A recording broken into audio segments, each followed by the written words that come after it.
Hello everyone, कैसे हैं आप सभी। मैं हूं भावना। स्टडी ओनली साइंस चैनल पर आप सभी का मैं बहुत बहुत स्वागत करती हूं। जैसा कि आप सभी लोग जानते हैं कि एमपी टेट वर्ग 2 चयन परीक्षा अगस्त में होने वाली है और साथ ही साथ वर्ग 3 का एलिजिबिलिटी टेस्ट भी हो सकता है अगस्त और सितंबर के बीच में। इसका भी नोटिफिकेशन आपको मिल जाए देखने को। और जो संविदा वाला पर्यवेक्षक, महिला पर्यवेक्षक की जो भर्ती है वो भी इसी साल ही इसका एग्ज़ाम होने वाला है। तो दोनों ही एग्ज़ाम्स की दृष्टि से ये वाला वीडियो और ये टॉपिक आपके लिए इम्पोर्टेंट रहने वाला है। तो वीडियो को पूरा देखिए। अगर आप चैनल पर नए हैं तो चैनल को सब्सक्राइब कर लीजिए और वीडियो को लाइक कर दीजिए। चलिए बढ़ते हैं अपनी क्लास की तरफ। तो हमारी क्लास का आज का पहला क्वेश्चन है, निम्नलिखित में से जड़ें कितने प्रकार की होती हैं। निम्नलिखित में से जो जड़ें हैं पौधे की वो कितने प्रकार की होती हैं। तो ऑप्शन हमारे सामने दिया गया है, 1, 2, 3 या 4। तो देखिए, जड़ें 4 प्रकार की नहीं होती हैं, जड़ें 2 प्रकार की होती हैं। एक तो मूसला जड़ होती है और दूसरी होती है झकड़ा जड़। झकड़ा जड़ इस तरह से होती है, झकड़ा जड़ जैसे कि ऐसे ऐसे, उसमें ऐसी ऐसी जड़ों की संरचनाएं होती है। और जो मूसला जड़ होती है, माना कि 1 मिनट, जैसे कि ये है हमारा कोई वृक्ष, तो अगर इस वृक्ष की जड़ जमीन में इस तरह से जाती है लंबी गहराई तक और उसमें छोटे छोटे रूट्स निकल आते हैं, तो ये हमारी मूसला जड़ कहलाती है। ठीक है, ये हार्ड होती है, बहुत ही मोटी होती है। ठीक है, तो ये मूसला जड़ है। आप समझ गए होंगे। अगला क्वेश्चन, पेड़ के तंत्रों में से प्ररोह तंत्र के संबंध में कौन सा विकल्प असत्य है। प्ररोह सदा ऊपर की ओर बढ़ता है, इसमें फल फूल व पत्तियां आती हैं। देखिए, हमें असत्य विकल्प का चयन करना है। एक मिनट, थोड़ा सा ये डिस्टर्ब हो जा रहा है, इसको हम सही कर लेते हैं। हाँ, जो विकल्प है मैं असत्य वाला विकल्प चूज करना है। तो इसका पहला हमारा ऑप्शन है, प्रो सदा ऊपर की ओर बढ़ता है। कहाँ ऊपर की ओर बढ़ता है, इसमें फल फूल व पत्तियां आती हैं, इसमें तना व शाखाएं सम्मिलित नहीं हैं और यह पौधों से बाहर निकला हुआ भाग होता है। तो देखिए, इनमें से हमारा एक ये सही है, ये भी सही है, ये भी सही है। असत्य वाला ये वाला है। तो इसका राइट आंसर क्या हो जाएगा, हमारा ऑप्शन नंबर सी, ये राइट आंसर हो जाएगा। अगला क्वेश्चन है, सब्जी के रूप में सर्वाधिक प्रयुक्त होने वाला आलू है।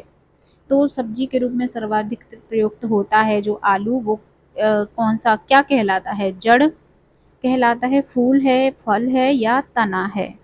तो देखिए, आलू जो जिसका हम सब्जी में उपयोग करते हैं वो तना की श्रेणी में आता है, वो तना है एक प्रकार का। ठीक है, चलिए आगे बढ़ते हैं।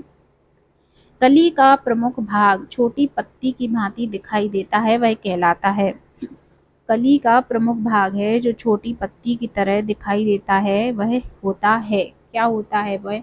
जैसे कली आपने देखा होगा, कोई फूल है, जैसे कि ये मैंने फूल ड्रॉ किया, तो ये उसके वो परागण हो गए, पुंकेसर हो गया, और रोज ऐसे तरह के कुछ रचनाएं, संरचना होती है। ठीक है, तो ये कहलाता है वो। ठीक है, जो छोटी पत्ती, कली का प्रमुख भाग छोटी पत्ती की भांति दिखाई देता है, वह कहलाता है। तो ये बाह्यदल कहलाता है। तो इसका हमारा राइट आंसर हो जाएगा बाह्यदल। चलिए आगे बढ़ते हैं। अमरबेल उदाहरण है, क्वेश्चन नंबर 5 है, इसका आंसर दीजिए। अमरबेल उदाहरण है रेशेदार जड़ का, परजीवी जड़ का, अवस्तंभ जड़ का या स्तंभ जड़ का। तो देखिए, अमरबेल है परजीवी, ये सभी को पता होगा कि अमरबेल एक परजीवी जड़ है जो कि किसी भी पेड़ के सहारे उससे अपना पेड़ से ही भोजन लेती है, अर्थात स्वयं भोजन नहीं बनाती है, अन्य पेड़ों पे चढ़ के उससे भोजन ग्रहण करती है। क्वेश्चन नंबर 6 है, निम्नलिखित में से कौन सी जड़ें खाई जाती हैं। गाजर, मूली, शकरकंद या सभी। तो देखिए, ये सभी खाई जाती हैं, तो इसका आंसर हो जाएगा सभी। नेक्स्ट क्वेश्चन है, फूलों की संरचना को ध्यान में रख देते हुए ध्यान से देखने पर फूलों की संरचना को ध्यान से देखने पर अंडाशय के अंदर छोटी छोटी गोल संरचनाएं पाई जाती हैं, तो वो क्या हैं। देखिए, तो इसका सही आंसर हो जाएगा बीजांड। ऑप्शन है बीजांड, स्त्रीकेसर, बाह्यदल या पुष्पदल। तो देखिए फूलों की संरचना को ध्यान से देखने पर आपने देखा होगा कि जो उसका पुंकेसर होता है उसके नीचे छोटे छोटे बीज दिखाई देते होंगे आपको। ठीक है, तो वो संरचना होती है बीजांड। ठीक है, तो ये बीजांड कहलाते हैं। इसका राइट आंसर हो जाएगा। अगला क्वेश्चन है क्वेश्चन नंबर 8। इसका आंसर दीजिए। पत्तियों पर सिराओं द्वारा बनाए गए डिजाइन को किस नाम से जाना जाता है? पत्तियों पर जो सिराएं होती हैं उनके द्वारा डिजाइन बनाया जाता है तो उन्हें किस नाम से जाना जाता है? मध्य सिरा या सिरा विन्यास, समांतर सिरा विन्यास या जालिका। तो उसे हम कहते हैं सिरा विन्यास। ठीक है, सिरा विन्यास। चलिए अगला क्वेश्चन आगे बढ़ते हैं। पत्तियों द्वारा बनाया गया भोजन पौधों में किस रूप में संचित होता है? तो ये इसके ऑप्शन है ग्लूकोज, सरल शर्करा, ग्लूकोज अथवा सरल शर्करा या फिर हरे वर्णक के रूप में। तो इसमें थोड़ा सा कंफ्यूजन है, ग्लूकोज और होगा और सरल शर्करा, जो सरल शर्करा बनाते हैं और ग्लूकोज के फॉर्म में। ठीक है, तो ये इसी रूप में भोजन एकत्रित करते हैं कौन? पेड़ पौधे। चलिए अगला क्वेश्चन है क्वेश्चन नंबर 10वां। वृक्ष के तने या शाखाओं में से निकली हुई विशेष जड़ें किस नाम से जानी जाती हैं? किस नाम से जानी जाती हैं शाखाओं से निकली हुई विशेष जड़ें? तो देखिए आपने देखा होगा बरगद का पेड़। ठीक है, तो ये रहा, समझ लो ये हमारा बरगद का पेड़ और इससे छोटी छोटी यहाँ से ये जड़ें निकलती हैं, कुछ जड़ें जमीन तक भी जाती हैं। तो इनको हम क्या कहते हैं? मूसला जड़ कहेंगे, झकड़ा जड़, अवस्तंभ जड़ या श्वसन जड़। तो गाइस इसका आंसर हो जाएगा अवस्तंभ जड़। जो पेड़ को, ये बहुत ही बड़ा पेड़ होता है, उसकी डालियों को सहारा देने के लिए निकलती हैं, तो ये अवस्तंभ जड़ कहलाती हैं। अगला क्वेश्चन है, हमारे आस पड़ोस में पाए जाने वाले अधिकतर पेड़ पौधों की पत्तियां हरी होती हैं।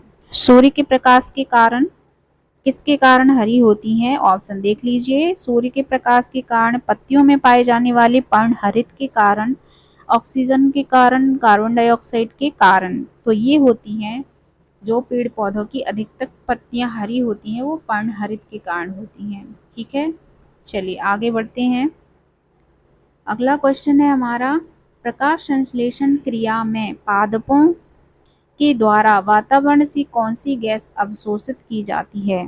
तो ये सभी को पता होगा। इसका राइट आंसर आप देख लीजिए। पहले ऑप्शन देखते हैं, वो कौन सी गैस को अवशोषित करते हैं पेड़ पौधे? तो ऑक्सीजन को नहीं करते हैं क्योंकि ये ऑक्सीजन हमें देते हैं। नाइट्रोजन भी नहीं होगा, जल वाष्प को भी ये निकालते हैं। और ग्रहण क्या करते हैं ये कार्बन डाइऑक्साइड गैस। ठीक है, ये राइट आंसर हो जाएगा। अगला क्वेश्चन है, कांटेनुमा पत्तियों को दर्शाकर एक शिक्षक किस प्रकार के पौधों के बारे में पढ़ा रहा है? कांटेनुमा पत्तियां जो होती हैं वो एक विशेष स्थल पर पाई जाती हैं जहां पर पानी की कमी होती है। तो वो किन पौधों के बारे में पढ़ा रहा है? स्थलीय, जलीय, उभयधर्मी या मरुस्थलीय। तो देखो जहाँ पे पानी नहीं होता है वो जमीन मरुस्थलीय हो जाती है और वहीं पर ये कांटेदार पौधे पाए जाते हैं जिनमें कांटेदार पत्तियां होती हैं। ठीक है, जैसे कैक्टस का पौधा। तो इसका राइट आंसर हो जाएगा मरुस्थलीय, जमीन पर पाए जाने वाले पौधे होते हैं। अगला क्वेश्चन है, निम्नलिखित में से पौधों में से कौन सा एक वृक्ष का उदाहरण है?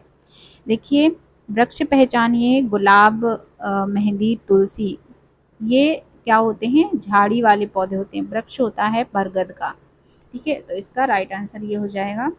अगला क्वेश्चन है, कीटभक्षी पादप जिस मृदा पर उगते हैं उसमें कौन सा तत्व नहीं होता है? जैसे आपने देखा होगा कीटभक्षी पौधे जो दलदलीय भूमि पर होते हैं, जैसे कि एक हो गया नेपेंथस का पौधा।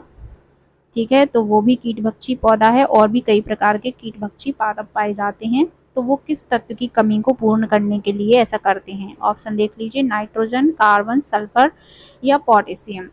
तो वो नाइट्रोजन की कमी को पूरा करने के लिए कीटों का भक्षण करते हैं। तो इसका राइट आंसर हो जाएगा नाइट्रोजन। अगला क्वेश्चन है, ऊष्मा तथा उपोष्ण कटिबंध में पाए जाने वाले, ऊष्मा तथा उपोष्ण कटिबंध में पाए जाने वाले पौधे वर्ष भर में एक बार, सिर्फ एक बार अपनी पत्तियां गिरा देते हैं, इसका कारण क्या है? तो इसका कारण हमें जानना है, क्यों गिरा देते हैं। ऑप्शन देख लीजिए, ऊष्मा तथा उपोष्ण कटिबंध का पौधों की यह विशेषता होती है। ठीक है, ये कोई सही नहीं है आंसर। ऐसा वाष्पोत्सर्जन रोकने के लिए करते हैं। पत्तियों की सामान्यतः जीवन अवधि 1 वर्ष की होती है, उपरोक्त में से कोई नहीं। तो देखिए, वो वहाँ पे गर्मी को, और गर्मी की वजह से उपोष्ण कटिबंध और ऊष्मा आपने देखा होगा, तो गर्मी में ज़्यादा वाष्पोत्सर्जन ना हो इसलिए वो अपनी पत्तियाँ क्या कर देते हैं, गिरा देते हैं। तो इसका राइट आंसर हो जाएगा ऑप्शन नंबर बी। अगला क्वेश्चन है, परपोषी के बारे में निम्नलिखित कथनों पर विचार कीजिए। परपोषी यानी कि जो परजीवी हैं, दूसरों से अपना भोजन ग्रहण करते हैं। तो देखिए, इसका आंसर हम देखते हैं। ये पौधे अपना भोजन स्वयं नहीं बनाते हैं, ये भी राइट हो गया। ये अपने भोजन के लिए अन्य पौधों एवं जंतुओं पर निर्भर रहते हैं। परपोषी को 2 भागों में विभक्त किया जाता है, मृतजीवी और परजीवी। अच्छा, हाँ, तो उपरोक्त में से कौन सा कथन सही है? तो देख लीजिए, तो इसका राइट आंसर क्या हो जाएगा? उपरोक्त सभी। ठीक है, इसका राइट आंसर हो जाएगा ये सभी। चलिए, 18वां क्वेश्चन है, निम्नलिखित कथनों पर विचार कीजिए। मोनिरा जगत में जीवाणुओं को शामिल किया जाता है, एक ये है, और फ्लोरा के अंतर्गत संपूर्ण जंतु समुदाय को रखा जाता है। देखिए, मोनेरा जगत है और फ्लोरा, मोनेरा और फ्लोरा के बारे में अगर आपने नहीं पढ़ा है तो इसको आप ध्यान से थोड़ा सा दीजिए। हमारे जीव जंतुओं को कुछ भागों में वर्गीकृत किया गया है, ठीक है, तो उनमें से मोनेरा और फ्लोरा जो वर्गीकरण है वो आते हैं। तो इनमें जीवाणुओं को शामिल किया गया है, फ्लोरा के अंतर्गत संपूर्ण जंतु समुदाय को शामिल किया गया है। तो उपरोक्त में से कौन सा कथन सही है ये बताना है। तो केवल एक, केवल दो, एक तथा दोनों। और ऑप्शन कौन सा हो जाएगा कि ना तो एक और ना ही दो। तो इसका राइट आंसर हमारा हो जाएगा केवल एक। ठीक है, सॉरी, 1 मिनट, इसका राइट आंसर हो जाएगा एक तथा दोनों, क्योंकि मोनेरा और फ्लोरा ये दोनों ही हमारे सही आंसर हैं। चलिए, अगला क्वेश्चन है, निम्नलिखित को सुमेलित कीजिए। जलोदभिद, मरुस्थलीय पौधे, लवणोद्भिद, खेती योग्य पौधे, समोद्भिद, दलदली पौधे, मरुद्भिद, इस तरह दिए गए हैं। तो इनको मैच करना है, मैच करके इनमें से हमें बताना है कि कौन सा सही होगा। तो जलोदभिद यानी कि जो दलदली भूमि में पाए जाते हैं। लवणोद्भिद, लवणोद्भिद वो होते हैं जो कि देखिए, सॉरी, 1 मिनट, इसका गलत हो गया। जलोदभिद जलीय भूमि में पौधे पाए जाते हैं और लवणोद्भिद दलदली भूमि में, समोद्भिद खेती योग्य और मरुद्भिद मरुस्थलीय में। तो पहले का हो गया तीसरा, कौन सा? पहले का चौथा, ए का चौथा। तो इसका सही आंसर क्या हो जाएगा? इसमें कूट जो दिया गया है वो सही नहीं दिया गया है, लवणोद्भिद है दलदली का, तो बी का तीसरा हो जाएगा।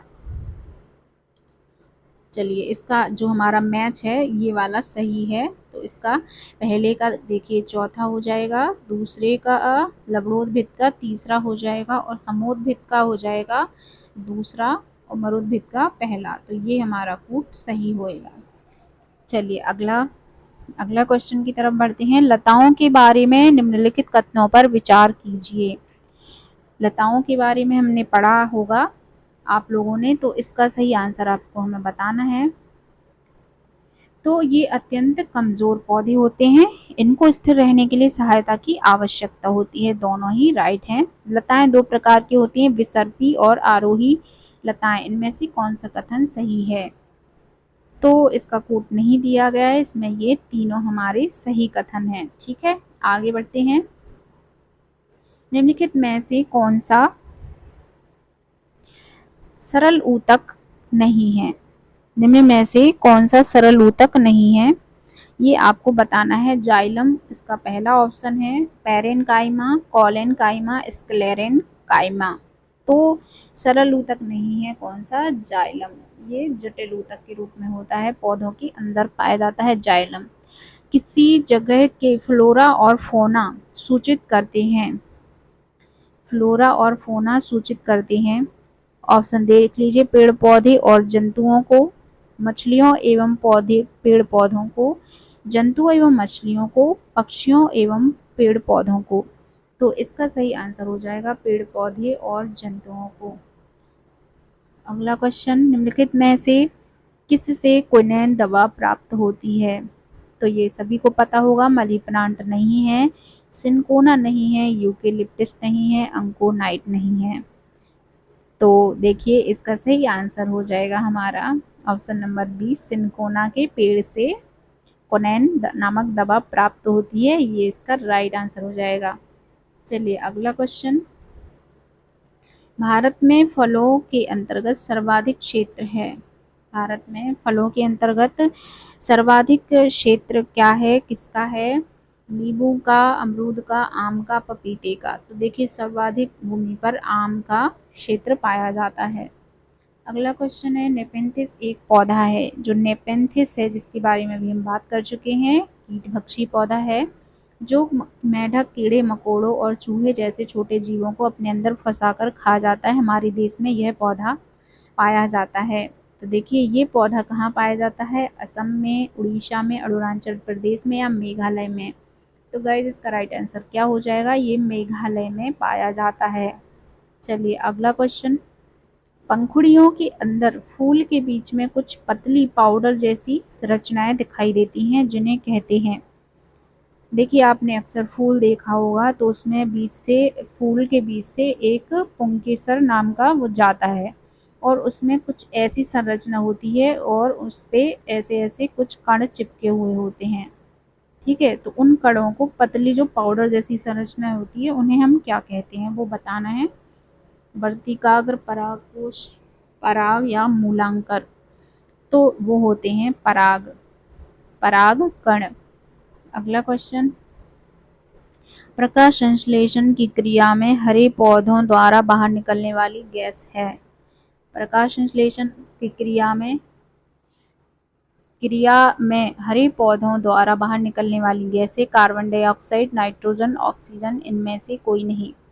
तो देखिए प्रकाश संश्लेषण में ऑक्सीजन को निकालते हैं पौधे, ये हमें पता होना चाहिए, और जलवाष्प और कार्बन डाइऑक्साइड का अवशोषण करते हैं, ग्लूकोज का निर्माण करते हैं और ऑक्सीजन हमें देते हैं। अगला क्वेश्चन है, लौंग एवं केसर के पौधे, क्वेश्चन नंबर 28, लौंग एवं केसर के पौधे के किस भाग से प्राप्त होते हैं? जड़, तना, फूल या फल? तो ये होते हैं फल होते हैं। ठीक है, ये फल से हमें प्राप्त होते हैं। अगला क्वेश्चन है, विज्ञान के एक शिक्षक को मैंग्रोव पादपों की तलाश हेतु विद्यार्थी को किस क्षेत्र में खोज के लिए प्रोत्साहन करना चाहिए? किस क्षेत्र के लिए प्रोत्साहन करना चाहिए? अब देखो मैंग्रोव पादप जो हैं वो दलदली भूमि में पाए जाते हैं। ठीक है, तो मरुद्भिद नहीं होगा, गर्म एवं आर्द्र नहीं होगा, शीत क्षेत्र नहीं होगा, ये लवणोद्भिद होंगे, दलदली भूमि। ठीक है, तो मैंग्रोव वन जो जहाँ पे डेल्टा होते हैं वहाँ पे ही पाए जाते हैं और वहाँ पे दलदल होता है। चलिए अब आज का हमारा आखिरी क्वेश्चन है, उसका आंसर दीजिए। बीटी कपास, बीटी कपास क्या कहलाता है? एक मिनट, हाँ चलिए, बीटी कपास क्या कहलाता है ये आपको बताना है। ऑप्शन देख लीजिए, एक संकर पौधा है, एक ट्रांसजेनिक पौधा है, एक प्राकृतिक पौधा है या एक औषधीय पौधा है। तो ये होता है एक ट्रांसजेनिक पौधा, इसका आंसर हो जाएगा ट्रांसजेनिक पौधा। ठीक है, ये राइट आंसर हो जाएगा। अगला क्वेश्चन है, इनमें से कौन द्विबीजपत्रीय पौधा है? द्विबीजपत्रीय पौधा कौन सा होगा? बांस, केला, गन्ना, सरसों। तो इसका द्विबीजपत्री पौधा हो जाएगा सरसों का फूल। ठीक है, सरसों का पेड़ जो होता है वो द्विबीजपत्री होता है। अगला क्वेश्चन है हमारा, चरने वाले पशु वनस्पति को कैसे बदलते हैं? चरने वाले पशु जो हैं वनस्पति को कैसे बदलते हैं? बीज प्रकीर्णन द्वारा, पर परागण द्वारा, चुनकर, चरना, रोग फैलाकर। तो देखिए ये जो चरने वाले पशु होते हैं वो वनस्पति को इस तरह से बदल देते हैं बीज प्रकीर्णन के द्वारा। जैसे उन्होंने कुछ फल फूल खाया और उसे कहीं पे भी ले जाके निकाल दिया, उगल दिया, तो वो वहाँ पे एक और नए पौधे का विकास होने लगता है। ठीक है, तो ये बीज प्रकीर्णन के द्वारा वनस्पति को बदल देते हैं। अगला क्वेश्चन है, निम्नलिखित में से उन्हें पहचानिए जिनके भीतर बीज होते हैं। आलू, टमाटर, नाशपाती, चीकू, भिंडी, करेला, प्याज, खीरा। तो हमें वो जिनके बीज होते हैं उनको पहचानना है। तो देखिए इसका सही सही आंसर क्या हो जाएगा। टमाटर, नाशपाती, चीकू, भिंडी और खीरा जिनके अंदर बीज होते हैं। करेला और प्याज के अंदर, वैसे करेले के अंदर भी बीज पाए जाते हैं लेकिन हमारे ऑप्शन में करेला है, पर इसमें भिंडी एक और हो जाना चाहिए था, तो यहाँ पे करेला भी आप लिख लीजिए। ऑप्शन हमारा बी राइट आंसर हो जाएगा। चलिए अगला क्वेश्चन है, निम्नलिखित में से कौन बीज नहीं है। बीज नहीं है वो हमें बताना है। देखो गेहूं बीज है, काली मिर्च बीज है, सौंफ बीज है, पर साबूदाना बीज नहीं है क्योंकि ये ट्रैपियोका नामक एक शकरकंद जैसा दिखने वाला फल होता है, उससे बनाया जाता है। चलिए अगला क्वेश्चन हमारा आज का आखिरी क्वेश्चन 35 नंबर का, पौधों में अर्धसूत्री विभाजन होता है। पौधों में अर्धसूत्री विभाजन किस कारण से होता है या किस में होता है, तो वो बताना है। ऑप्शन देख लीजिए, मूल, शीर्ष में, परागकणों में, तने में, परागकोश में। तो ये होते हैं बच्चों परागकोश में। ठीक है, तो ये थी बच्चों आज की हमारी क्लास। आई होप आप लोगों को क्लास अच्छी लगी होगी। क्लास अच्छी लगी है वीडियो को लाइक करके जाइएगा और चैनल को सब्सक्राइब नहीं किया है तो सब्सक्राइब भी कर लीजिएगा। अगले वीडियो के साथ मिलते हैं, तब तक के लिए बाय बाय, टेक केयर।